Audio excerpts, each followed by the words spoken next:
Hi, I'm Michael Lair, president of Lair Architects Los Angeles. I was born in the shadows of the Lovell House by Richard Neutra, and you are listening to U.S. Modernist Radio. Mama don't allow no architecture around here.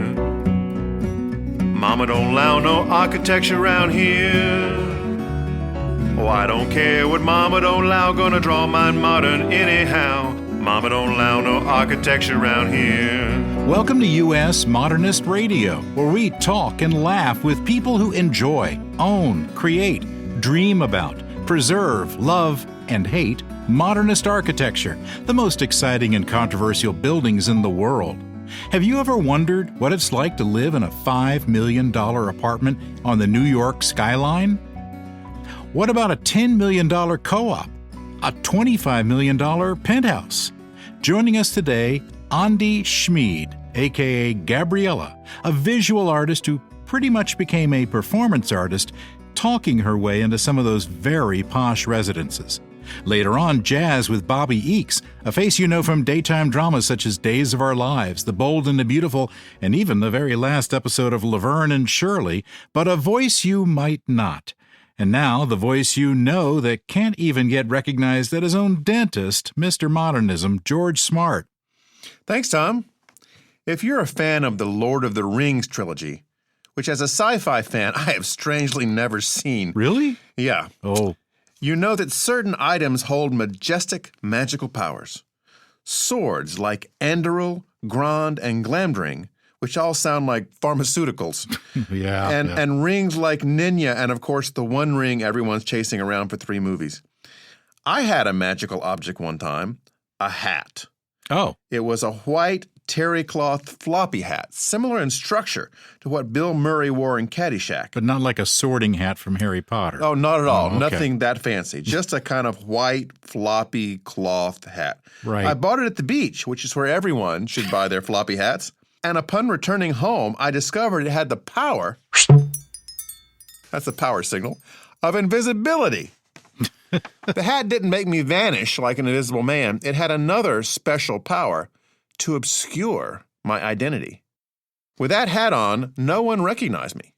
I mean, they saw this roughly human form in an ugly floppy hat walking around, but evidently the hat was so ugly and so very uncool that people just saw right through it.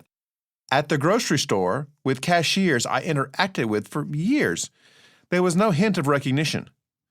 Then wearing the hat, I walked into the dentist, who I'd been with for 15 years, and said, "Hi, I'm here for my appointment." And she replied with, "And you are?" And I took the hat off, and she recognized me instantly. Oh, man. Later that day, I was at the same grocery store and just decided to steal the largest item and see if I could walk right out of the store with it. So I went to the back of the grocery where the meats are, grabbed a giant frozen butterball turkey, no cart. You were not messing around. And when I made it to the parking lot, that's when I knew to retire the hat. Because with great power comes great responsibility. Mm-hmm. The turkey was returned. Support for U.S. Modernist Radio comes from Wendy Robineau and Don Beskin, and by Modernist realtor Angela Roll. In a story we are largely making up, Angela Roll supported her family from the age of 12 through black market carpentry and off-the-books house flipping. At 18, following a scandal involving goat cheese, Cristal, a Home Depot gift card, and Richard Meyer's older brother, Oscar, Angela was recruited to design school. It was there that she discovered, like most architecture students, nutrient and sleep-deprived studios where the heat and AC systems had a mind of their own. Upon graduation, she traveled to Berlin and then toured 13 countries, visiting modernist houses and searching for the best Chinese dumplings outside of China. While sketching a house design on a napkin over meatballs at IKEA, Angela decided to return to the U.S. and become a formidable real estate agent, one with specialized design training, capable of brilliant advice to buyers and sellers of modernist houses on everything from appropriate renovation to the location of those amazing Chinese dumplings. Spoiler alert, it's in Scotland. Angela Roll is your special real estate agent. Reach her at angelaroll.com. That's ROEHL, or call her at 919-995-0550. Thank you, Tom. All of us want to see Manhattan from one of those luxury towers, a.k.a. the ultra-talls, but hey, who can afford a multi-million-dollar living room? You really need to have a couple of $100 million, but $1 billion would be preferable. Andi Schmied is a visual artist and architect based in Budapest, Hungary. While posing as an apartment-hunting Hungarian billionaire, which is easier to do if you're from Hungary, she accessed and documented Manhattan's most exclusive high-rise properties. She made up a name and a backstory. She was Gabriella, a mother of one whose husband was an antique dealer. And dressing as Gabriella, she prepared for the family's upcoming move to Manhattan and managed to gain access to 20 of the most expensive residential properties. We'll learn how she posed as a billionaire and documented her experiences through a new book, Private Views, a high-rise panorama of Manhattan. Andi has been artist in residence at institutions in America, Japan, the Netherlands, the Czech Republic, the UK, and Austria. Welcome, Andi. Hi. Hi. It's me, yeah. So, before you started this sky-high adventure, what were you doing? I was doing pretty similar stuff before. I was, for example, in China, occupying a few luxury villas with some installations. I was studying architecture, actually, and urban design, and that's how I started my journey on criticizing architecture and urban design. So were you up to these kind of schemes before you invented Gabriella? Did you have other ploys you did around the world? I think I never had like a fake persona invented around it, but all my projects were pretty similar in one way or the other. All were related to cities and architecture and mostly critical about them. So the first city, was that in China you did this? Yes. It was in a newly built luxury town near Beijing, like 150 kilometers, but pretty much in the middle of nowhere. And the municipality of Tianjin built about 4,000 luxury villas there and an 800-room Hyatt Regency hotel, which they managed to sell about 18% of it. And the rest of the 82% remained empty. So I was just playing around in those villas. 82% empty? Yes. That was probably not their target. Yeah. No, it wasn't. It's not that different in the Manhattan skyrises, though. Are they empty too? Mostly, maybe not 82%, but it's very empty, yes. I mean, it's not empty as unsold, but it's empty as not used. Who owns these places then? Investors, mostly. Developers in New York? Yes, of course. Developers, many unsold, and even of the sold ones, just many of them are pied-à-terres or just investments. So how did Gabriella get created and when was that? I was in an artist residency program in Dumbo. In Brooklyn? Yes, in Brooklyn. Just like any other tourist, I went up to the Empire State Building and I started to look around and I was amazed, just like everyone around me. And slowly I started to notice that there are quite a few buildings at my eye level or even higher. And I was first just like genuinely wondering that what are those places? How could the view from there be? And how is a view directly on the Central Park could be? And I was just wondering, how could I get to those places? And then soon I realized that I don't really have any way to get there as an Hungarian artist. And I also realized that most of those buildings are newly built luxury residential skyrises. So I had to find a way to get in there, and this seemed to be the only one. How was Gabriella born? Was this just something that came to you one night, or did you have a conversation with somebody, or did you try to get in a building and got turned away? How did the character get created? It literally came in one night, as you said. I was like, it was a sleepless night, and I was thinking that I really have to get in those places. I really want to be there. And somehow it's like, oh, there are actually apartments for sale and rent. I could just pretend that I want to buy or rent them. And I started to look at Street Easy. It's like a real estate website. Real estate, Street Easy, yeah? Yes. And from then on, I just started to basically list all the ones I wanted to get in. And I started to call up the agencies one by one. And Gabriella basically got created by necessity because I think as a potential buyer of these places, I would have just been a bit too suspicious as someone who you Google, and I was occupying Chinese luxury villas. So my real name was just a problem at this point. And so I just decided to use my second name, which is Gabriella, and I used my real surname to it. Is Gabriella your middle name? Is there Yes, such a it's thing? my middle name. Yeah, It's my middle middle name. name. Yeah. Okay, so you came by it honestly. Right. Yeah. Yes, That's the only yes. thing she came by honestly here, Tom, but we'll get into that. So what did the agent ask you when you called? Basically, very first question usually was, okay, Gabriella, can you tell us the name of your husband or his business's name? Really? Yes, every single time. The patriarchy strikes again. Really strikes in that sphere, yes. So I had to find a husband because... Of course. And basically all Gabriella's persona was built up by these questions of the agents and this like urgency, how I had to respond to them, because obviously if they ask me who's my husband, I should be able to answer the yes. question. Yes. So if they Gabriella, ask tell me- us about your husband, please. Yeah. My husband is Zoltán. He's an art and antique dealer from Budapest, and he also owns a contemporary gallery. And he actually does exist. And he actually does own a gallery, and he's an art and antique dealer. So where did you honeymoon? Where did we honeymoon? We are not married. I mean, in the story, we were not married also, but we had a son. And this was pretty much enough. So they didn't ask about the honeymoon because we always said that we are not married. Right. And he's a friend of mine, and he happens to have a few businesses that have like kind of credible websites. So it was enough. He gave you the cover. Access. Yes. He gave me the access, exactly. Did he have to his come? name, basically. Did he have to come with you to see the apartments? He didn't have to, but he did a few times. Okay, I would. Yeah, I would go too. Yeah. If you need a backup husband there, Andi, let us know. I'm going to let you know next time. I might need a new one because this one is not going to work anymore. And I suppose that it's just not possible for a regular citizen to go up to how many floors these places have? 100 sometimes. Yeah. I mean, the newest one, which is right now the tallest residential tower on the planet, the Central Park Tower, is above 100 floors because there's a 100th floor amenities floor.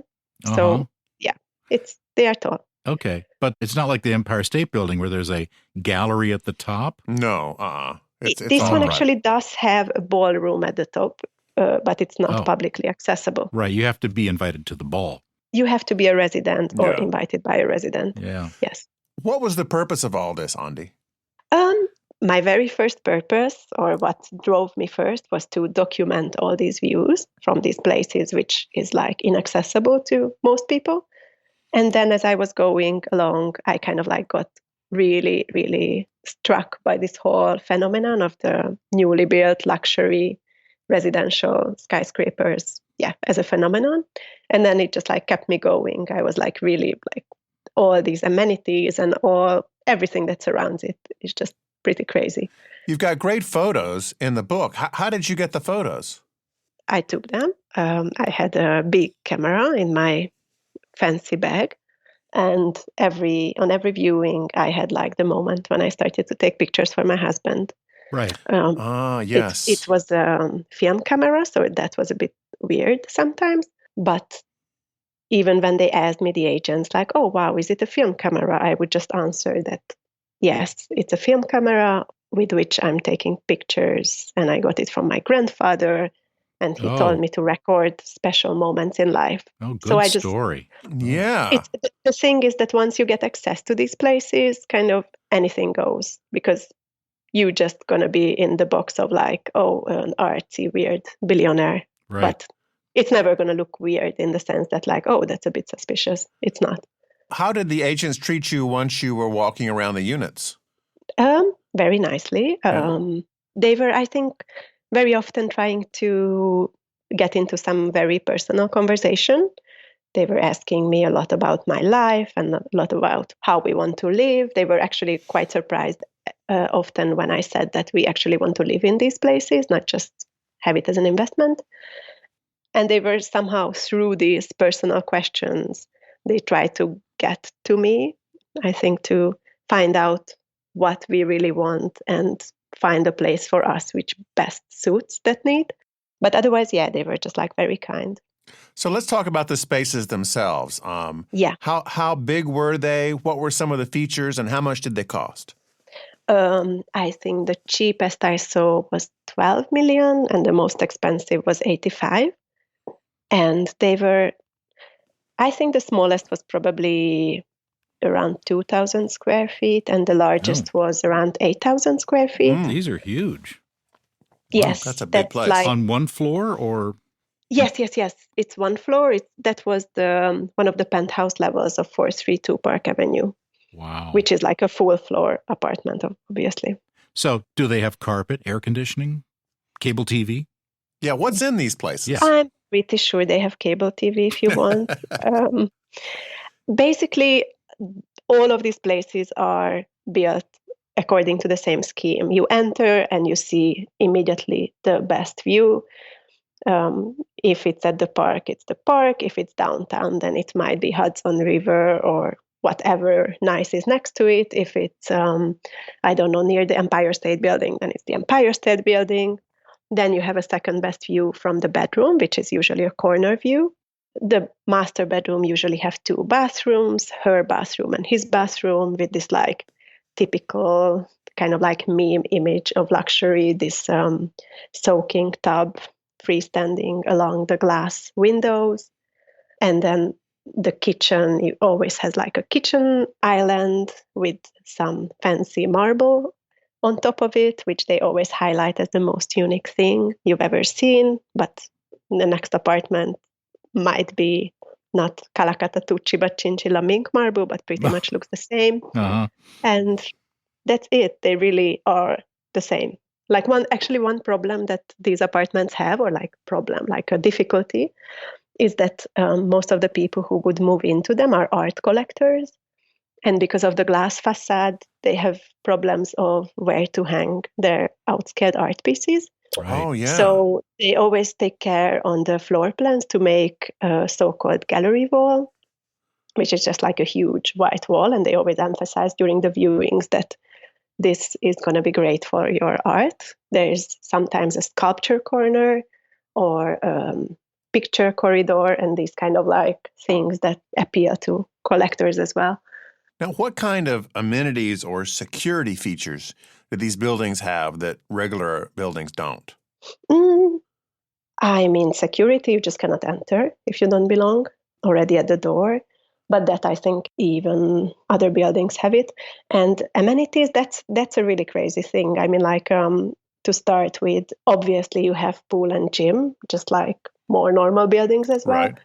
But today, I think one of the most standard thing is a golf simulator room also. And basically in this like amenities war that they have within these buildings, now you have things like, I remember that 4 years ago when I first went to 432 Park Avenue, they told me that the private residential restaurant is overseen by a Michelin star chef. Mm-hmm. And now, just last February when I was viewing in Central Park Towers, they told me that the private residential restaurant has rotating chef every 2 months, a new chef. All of them will be Michelin star chefs. So it's like really kind of like more and more and more things. But yeah. Right. Like, so you don't have to leave the building to have this great meal. Right. And you don't have to leave the building to do anything. You don't have to mess up your fancy marble either. No, never, never, ever. Which is good because those marbles actually stain quite easily. Now, Andi, technically, yeah, was there anything illegal about all this? It's a good question. I think it's on the edge, but I don't think it's actually illegal. But you didn't defraud anybody from this. I mean, you weren't trying to pass yourself off as someone who could actually, you weren't trying to... I went with my own name. Yeah. Yeah. I mean, I did pretend to be able to afford these places, which I'm thinking you maybe had a wardrobe upgrade. I did have. I spent all my budget I got for this art residency on clothes and manicure, which I never ever did in my life before. So it was a bit strange.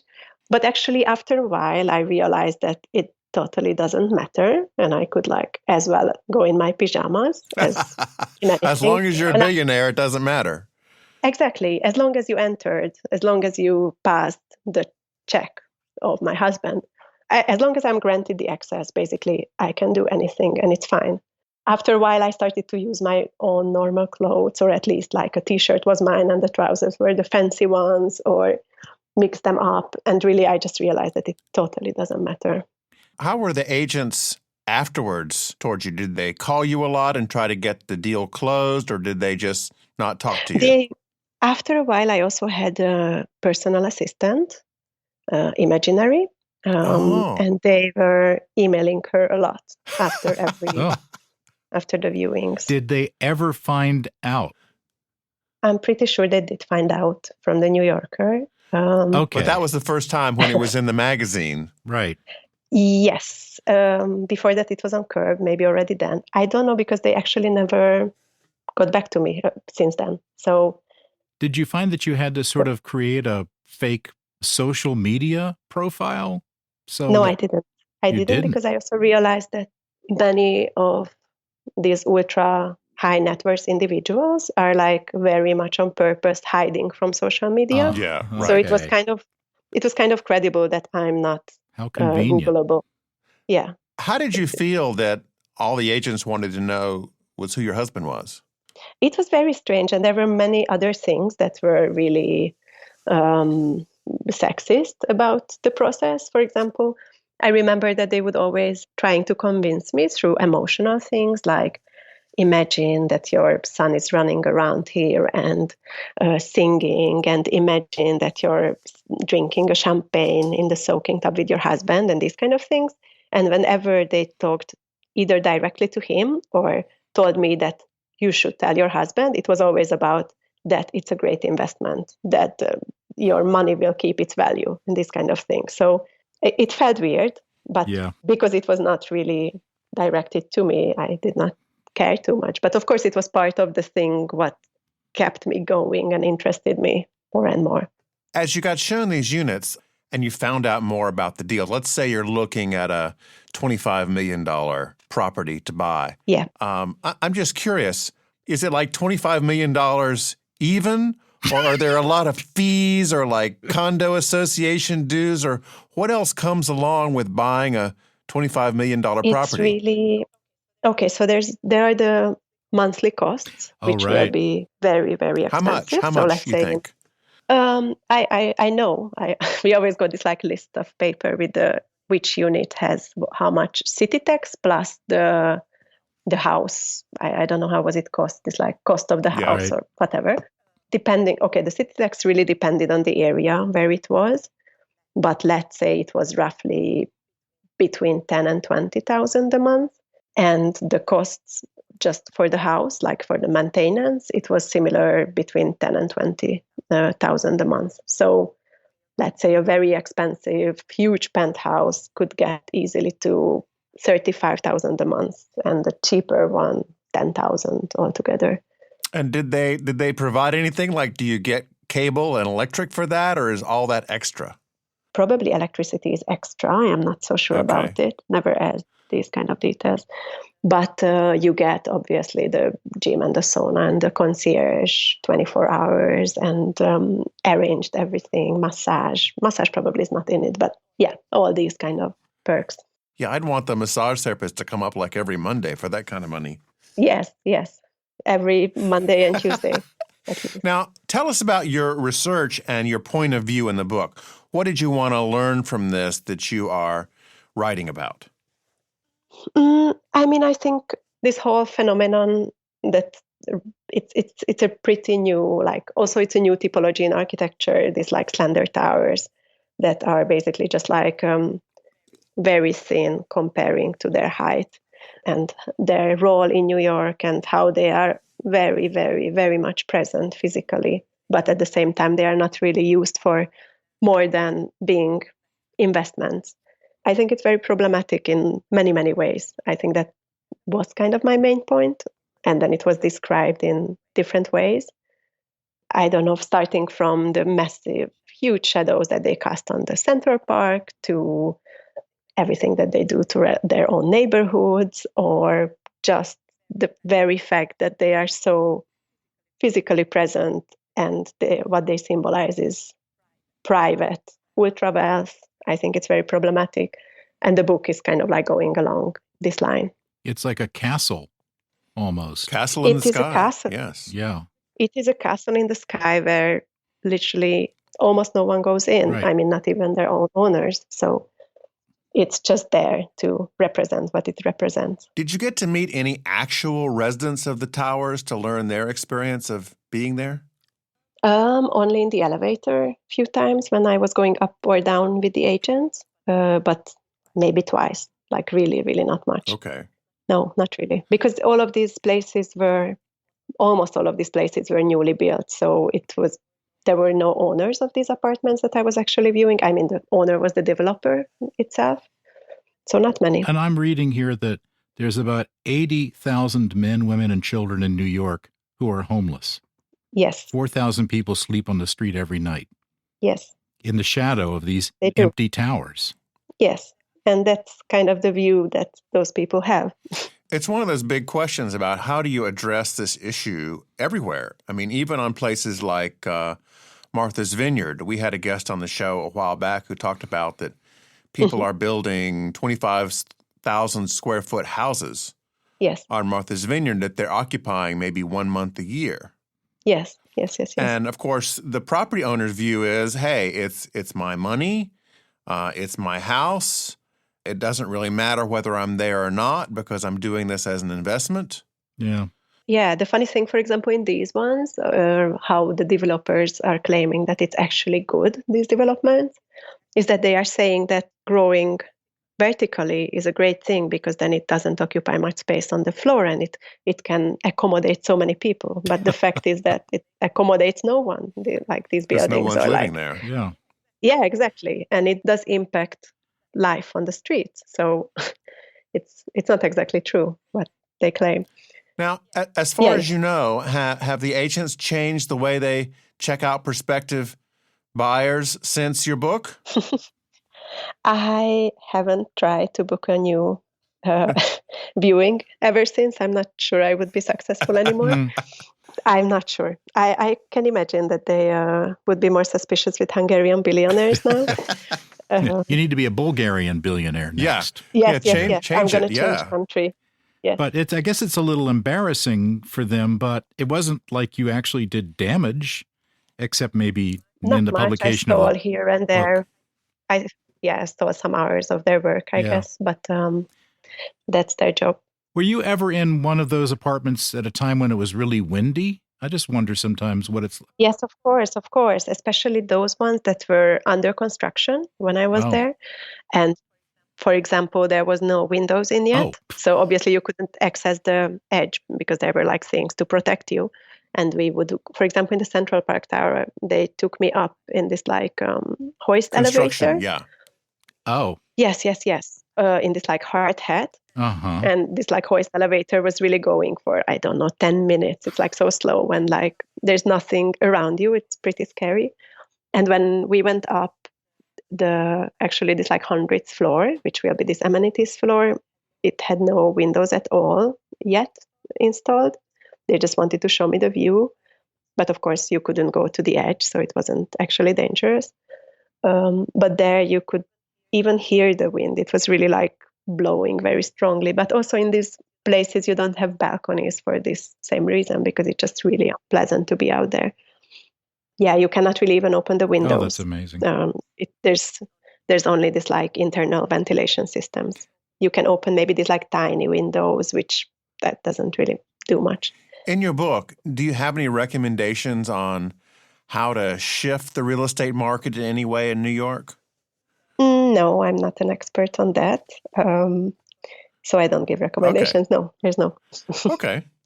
I want to know a little bit about another city that you visited, Jinjin City? Yes.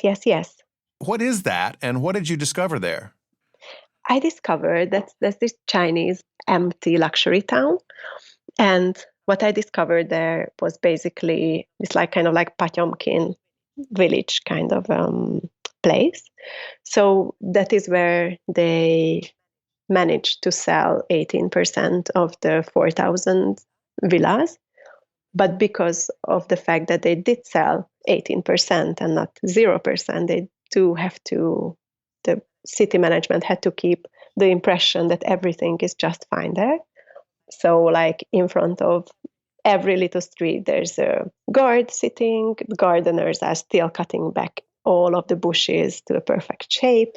But at the same time, if you go 2 streets inwards, you realize that most of those structures are not even finished yet. So it's for show. Yes. It's totally for show, to the extent that along the main road, even the buildings that are totally empty, that they are literally just like ready, to the extent that the concrete is kind of like has just set. Even those buildings have like different color curtains in the window. So from the outside, it looks like there's actually life in there.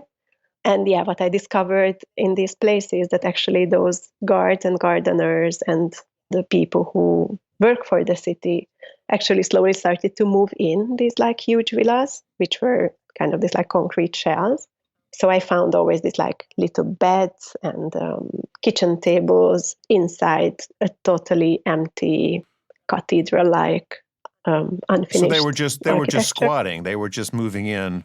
Exactly. Yes. Okay. Exactly. So these are not very affordable, I guess. For the average Chinese person, no. Totally not. It was actually, I remember back then I was living in London and I was comparing the square footage prices of these villas to London, and it was almost the same as a central London apartment. But so it's totally unaffordable and not very convenient to the tube. Yeah. Absolutely not. Absolutely not. In China, there are a number of these abandoned developments, right? Yes, quite a lot. I mean, hundreds or thousands of units that they started and just never went anywhere. Yes. Even like huge cities are like this in China in some places. Maybe they will be at some point lived in. I don't know. The strange thing about this one was that it was really this like huge mansions. So where are the people that are supposed to move in? Are they still up in the village somewhere, or that's a mystery? I think that they were targeting the rich people from Beijing because it's like 150 kilometers from there. But I think what they did not count in is that people who are that rich that can afford this kind of square footage price with so huge mansions don't want to have the exact same villa next to them, 4,000. And they'll go to London. They'll go to actual London, right? Or they'll go to New York. Exactly. Man, so somebody needed to do a little market research. But this really does speak to the whole notion of community. And what does it mean? Yes. There is no community in all of this. Exactly. Yes. Or when it shifts so much and it's so different from how they imagined it. And it's not so dissimilar from Manhattan skyscrapers, because the only difference is that you also have like, let's say 90 units which are identical. You just don't see that they are identical because they are within one building, but they are still identical units for the ultra rich. Are the super tall buildings still going up? Are there new ones on the way, or has this period stopped? Actually, it did stop a bit. I think. I mean, they are still coming up a bit, but not with the speed how it was coming up in the last decade. And the reason for that, obviously, is that there are immense amount of unsold units at the moment. So I guess until that doesn't pick up, they hopefully not going to build more and more of it. So Andi, can I get a deal now? Can I get a $20 million unit for $10 million? I mean, how deep discount are we going? Maybe not that much, but for 12 million you for could 12 get it, probably.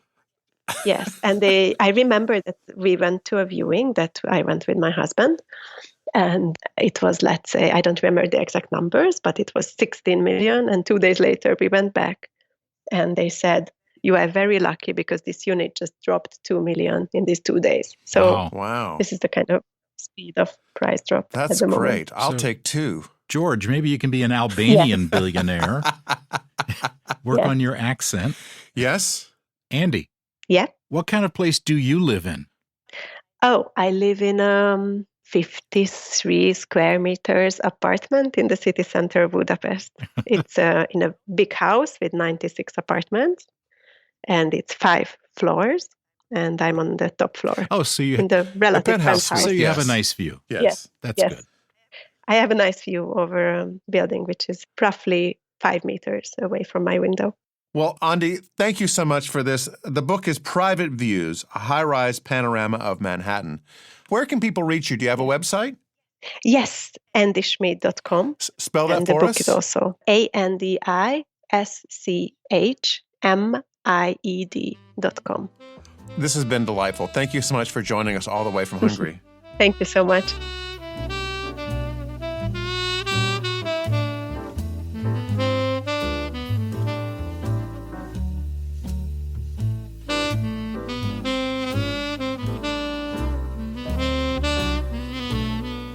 Actress and singer Bobbie Eakes grew up in Warner Robins, Georgia, the youngest of 5 daughters. The Eakes girls were born for the stage and put on their own shows. After following in her sister's footsteps, she won the Miss Georgia title and then moved to L.A. to pursue a singing and acting career, flourishing in both areas. You may remember Bobbie as Macy Alexander from The Bold and the Beautiful and Crystal Carey on All My Children. She's released 6 albums from dance pop to country to smooth jazz. Welcome, Bobbie. Hi, how you doing, George? I am doing good. So before we get started, I really want to get to the best parts first. Were you in Laverne and Shirley's last show? Oh, my gosh. Yes, I was. That was my very first SAG gig in Los Angeles. And I wasn't even living there yet, but I flew out to do the show because I had met the creator and the executive producer, and he knew that I was looking to get my SAG card. He said, well, I can throw you a small part on Laverne and Shirley. And it happened to be the very last episode, which was wonderful because, as you may know, they usually have a huge wrap party at the end of the season. But this, of course, was the end of, I think, 11 seasons. Oh, it went on forever. So I forever. got to go to that. Yeah. And for people that aren't in the business, SAG is the Screen Actors Guild. So it's the union. It sure is, yes. And it's your key to big-time gigs. Well, yeah, and it's hard to get in the union, or at least it was then. I'm not really sure now, but this was 1983, because you sort of have to have a union card to get a job, and then you have to have a job to get a union card. Yeah. So you kind of have to get a favor from somebody. Now, was this the show where they kind of get together, like Shirley gets together with Squiggy? I mean, how did it go in the end when they resolved everything? Well, let's see. Okay, I did look back at that episode kind of recently. Basically, Squiggy had a sister, Squendolyn, who came to town, and I think Squendolyn liked Carmine. Do you remember these characters? What was your role? I was Squiggy's date. Oh. Yeah, and I had a couple of little small scenes, and this is embarrassingly funny. But it was my first job, as I said. And so my wonderful hometown newspaper interviewed me about my experience. This is before the show aired, and asked me, I had lines and everything. They published an article in the paper, I think the week that the show aired.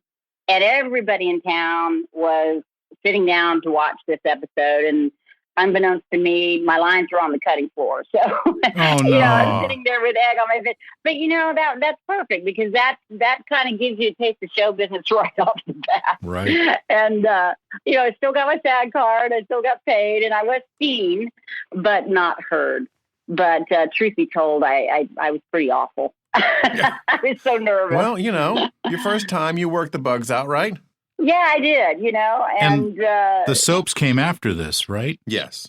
Okay. Yeah, well, that warmed you up. Probably not, some years later, because like I said, that was about 1983. I moved to California in 84, and I actually started doing some primetime guest stars and things like that, and several commercials. And I recorded a record with an all-girl pop rock band. And then I didn't get on the soaps until 1989. Okay. Well, didn't it take Harrison Ford a long time to break in? He was a carpenter for a long time. Oh, yeah. Lots of actors. Sally Kellerman's carpenter, I believe. Okay. On a Frank Gehry house. It has a connection to architecture, Tom. I knew that. Sure, I knew that. Yeah. Good one. Good segue. Wow. So Macy Alexander on the soap was a singer. Was her character always a singer, or did they add that to the show for you? They added it to the show. the character was in the fashion industry. My mother was the owner of a sort of a knockoff fashion house that knocked off the other show's main family, the Forrester family, who was couture designer clothes, and she sold them cheaply. And I came back from college and started working with my mother, and I was brand new to the show. It was a brand new character. And I had just finished working with my, like I said, my all-girl band, which had just broken up right before I got the job on the soap. And I love singing, and especially at that point in my life, I really was not ready to give it up. I'd been singing since I was 16 professionally, even before I moved to Los Angeles. And so I went up to the producers and I said, I know this character is not a singer, but I just thought I would show you a couple of my music videos and let you hear some of my music, because if there's a chance that you're going to give me an opportunity to sing, I'd love to jump at it. And so they watched the video, and they said, oh, yeah, let me keep that in mind. Well, then they hired an actor to play the character of Thorne, which we were like the Romeo and Juliet of the two houses that were opposing and in competition. And unbeknownst to me, Jeff Tracta went up to the producers and said the same thing around the same time. He said, I know I just got the job, but, I do sing, and I'd love to have the opportunity. And he actually staged an audition. He brought a piano in and brought his pianist in and sang for the producers on lunch in the rehearsal hall. And so they said, oh, okay, this is great. So they wrote it in. It was a big hit with the viewers. And so they just continued writing scenes for us where we had opportunities to sing. Let's hear one of these songs. This one was made popular by James Taylor, but it's also been done by some other interesting artists, Johnny Mathis, Liza Minnelli, the Isley Brothers, Isaac Hayes, Mary McGregor, the Scottish band Wet, Wet, Wet, which I had never heard of, Eric Clapton, Joe Cocker, Diane Shore, and Garth Brooks. But here is Bobbie with Don't Let Me Be Lonely Tonight.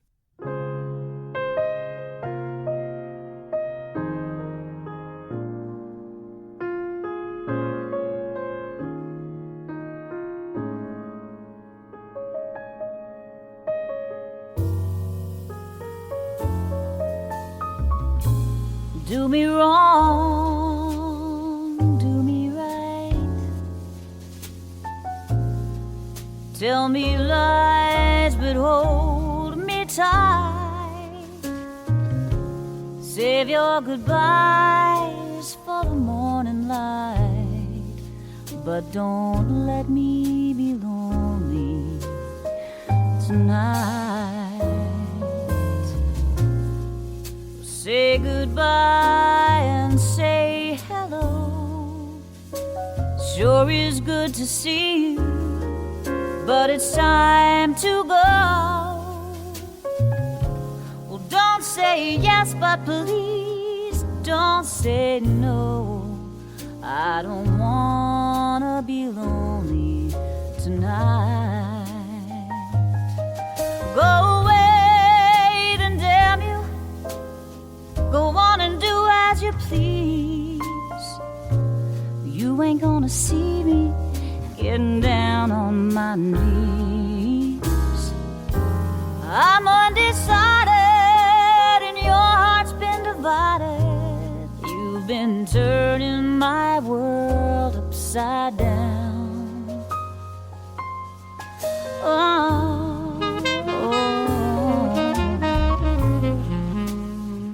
Do me wrong, do me right. Go on and tell me lies, but hold me tight. Save your goodbyes for the morning light, but don't let me be lonely tonight.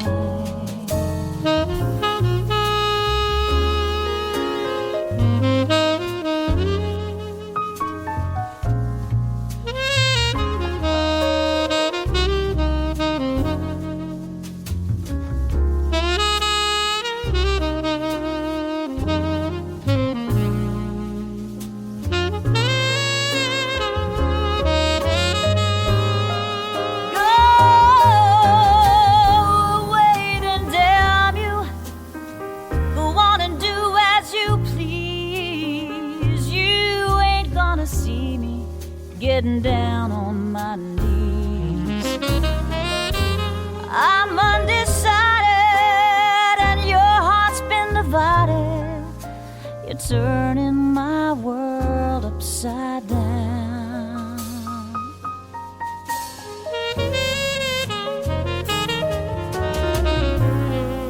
Do me wrong, do me right. Go on and tell me lies, but hold me tight. Save your goodbyes for the morning light, but don't let me be lonely tonight. I don't wanna be lonely. No, no, I don't wanna be lonely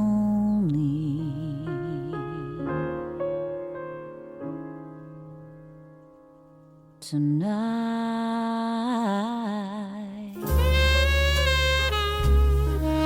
No.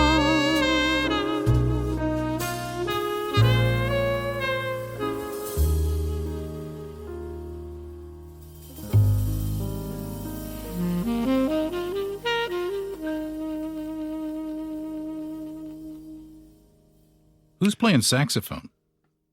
Do you have any idea? Oh my gosh, I knew you were going to ask me that. I love it when the sax comes up behind the singer like that. It's just. Listen, they were top-notch players. Buck Cucciarelli was on that gig.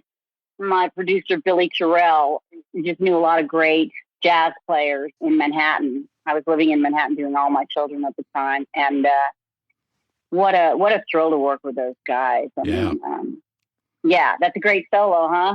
It's great. I love that. And a lovely vocal. Oh, thank you. Now, in your soap opera career, Bobbie, you died several times. I understand that one time your car crashed into a gasoline truck, and then another time a chandelier fell on you during a concert. Were there any others that you got killed off on? No, I've only died twice on the soap. I've died on other shows. Dick Van Dyke murdered me on Matlock. Really? He was a guest star on Matlock. Did you see a white light at all or anything like that? No, and it was hard to die when Dick Van Dyke is standing above you with a knife in his hand. I just wanted to. I saw him a couple of years ago at a little party. We have mutual friends, and I went up to him and I said, "Oh, it's so good to see you again. I think I'm one of the few people that you've." Actually, at the time, I thought I was the only person that Dick Van Dyke has murdered, in television or film. And he said, "Oh, yeah, you're the one." But actually, then I did see something. It was actually a Columbo where he played a murderer. So I'm not the only one he's killed. That guy is he's got his act together. He's 94 now and in great shape. Yeah, unbelievable. He sang at this party too. He and his wife. I sound like I'm name dropping. Go ahead. We don't mind. It was at a party. I did a web series with Michelle Lee. Oh, yeah, sure. Michelle Lee. Uh-huh. And she invited me to a little get-together. She loved having these little parties. She had a grand piano, and she would invite a lot of people who like to sing. And so Dick Van Dyke and his lovely wife sang a little funny musical comedy number. And then I got up and sang Maybe This Time from, one of Liza Minnelli's songs. But he still got it, let me tell you. He's sharp as a tack. Well, this next song was composed in 1935. It's really one of my personal favorites. You might have heard it first in 1951 by Louis Armstrong, but shortly after that, Bing Crosby recorded it for his radio show. It was also sung by Richard Chamberlain, a.k.a. Dr. Kildare, who sang this on the B-side of his 1962 hit, Theme from Dr. Kildare. So here's Bobbie with A Kiss to Build a Dream On.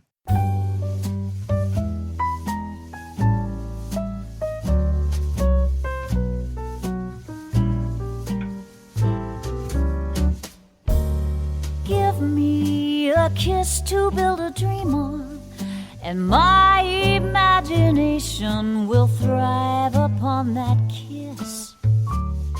Sweetheart, I ask no more than this, a kiss to build a dream on. Ooh, give me a kiss before you leave me, and my imagination will feed my hungry heart. Leave me one thing before we part, a kiss to build a dream on. When I'm alone with my fancies, I'll be with you. Weaving romances, making believe they're true. Oh, give me your lips for just a moment, and my imagination will make that moment live. Oh, give me what you alone can give, a kiss to build a dream on.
No more than this, a kiss to build a dream on.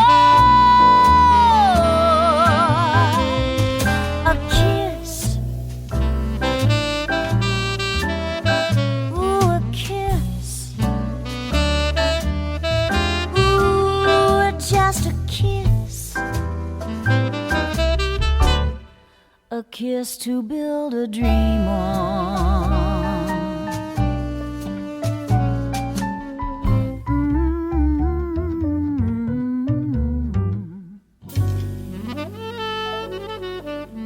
Well, Bobbie, you can come to my celebrity party and sing anytime. Yeah, we'll drop your name. Yeah, we'll name drop all day. Okay. Hey, just before the virus lockdown, you were in Del Shore's comedy, This Side of Crazy. Is that still going on? No, we completed our run March 8th in Los Angeles, right before everything started shutting down. Okay. So we just got in under the gun. Got a lot of wonderful nominations for that piece for the LA Drama Alliance, the Ovation Awards. And I got nominated for lead actress, which is so thrilling. And it was just a real joy to work with Del. My husband's worked with him a lot, and I've worked with him a little bit. But we just got in under the gun before everything started shutting down. And then between March 8th and March 15th, we drove out to Savannah, Georgia, where we're now living. We've been in California and New York for years and years and years, ever since that Laverne and Shirley episode. Yeah. So it was like I came home. I'm closer to my mom and dad, and we're really enjoying the Savannah area. There's a lot of good jazz in Savannah, too. Oh. Well, if you come up to visit your cousins in the Oxford area, please let me know. We'll get together. Okay, you got it. Bobbie, where can people reach you and discover your music? Well, I think I'm on iTunes and all the streaming services, too. And that's pretty much all I know. Yeah, iTunes for sure. You just sing them, somebody else distributes them and sells them. Yeah. And somewhere there are checks mounting up. I just got to find out where they are. Yeah, somebody has got that money. That would be recommended. Yeah. You can also go to bobbieeakes.com, which will take you directly to Bobbie's Facebook page. Well, Bobbie, thank you so much. We've loved having you on. Yes, thank you so much. Good luck with your podcast. It's a lot of fun talking with you and Tom. Thanks for listening. U.S. Modernist Radio is underwritten by Wendy Robineau and Don Beskin, and by Angela Roll, your special real estate agent for Modernist Houses. Okay, Tom, take us out. Visit usmodernist.org's massive archives to listen to past shows, discover documentation of 8,000 significant modernist houses, and access 3 million pages of classic 20th century architecture magazines. U.S. Modernist Radio is produced by Soundtracks Recording Studios in Raleigh, North Carolina. Our theme song was performed by George Smart and Robinson Earl. Rogue archivist Carrie Cesarino researches guests while fighting off allergies with Benadryl, the official child development drink of the International Bad Parenting Association. Just to be clear, she's not a member. U.S. Modernist Radio is a production of Modernist Archive, a nonprofit educational archive for the documentation, preservation, and promotion of modernist residential design. I'm Tom Guild. George and I'll be back soon with another Billionaire Imposter Invisible Hat edition of U.S. Modernist Radio.